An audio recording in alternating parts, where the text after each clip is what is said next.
नाट्यगुरु ध्रुवचरण पात्र कला संसदर प्रथम वार्षिक उत्सव अनुष्ठित भुवनेश्वर उपखंड खोर्धा जिला बालीपटना ब्लॉक अंतर्गत बीणापाणी शिशु विद्या निकेतन साधुआ नरदा परिसर में नाट्यगुरु ध्रुवचरण पात्र कला संसदर प्रथम वार्षिक उत्सव महासमारोह अनुष्ठित हो जाइछि।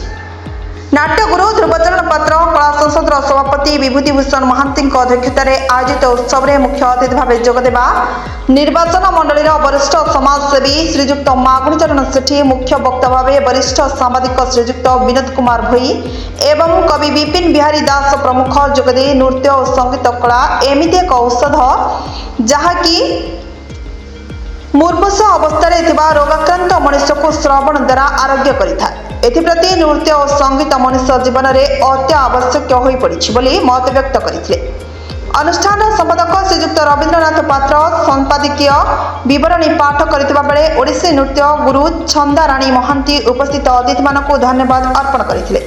एही कार्यक्रम में कुनी कुनी कलाकार द्वारा विभिन्न नृत्य संगीत परिवेशन करा जायतिला। एथिरे कृति प्रतियोगी मानक अतिथि मानक द्वारा मानपत्र दे सम्मानित करा जायतिला। एही कार्यक्रम में विद्यालयर बहु संख्यार छात्र छात्री एवं अभिभावक माने जोग देथिले। भुवनेश्वर विनोद कुमार भोई रिपोर्ट प्रतीक्षा न्यूज।